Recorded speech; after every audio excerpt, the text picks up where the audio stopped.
Welcome. In today's video, I'll be showing you exactly how to transfer server ownership on Discord. Whether you're stepping away from managing a community or just handing control over to someone else, this quick guide will walk you through the process step by step. First, open up Discord on your device and head into the server where you want to transfer ownership. Make sure you're logged into the account that currently owns the server, because only the server owner has the ability to make this change. Once you're inside the server, look at the very top and tap on the server's name.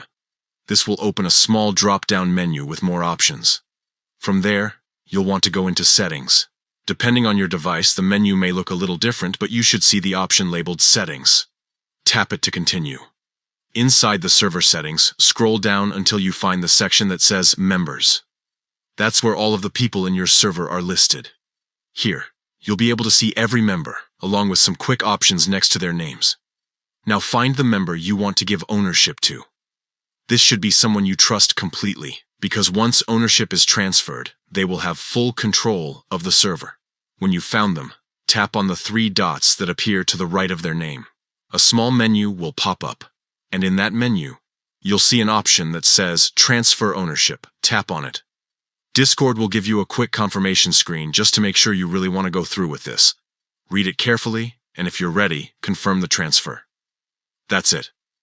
Ownership of your server is now in the hands of the person you selected.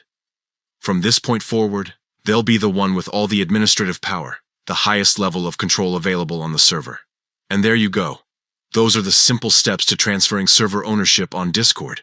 It only takes a minute, but it's an important process to know if you ever want to pass responsibility to someone else.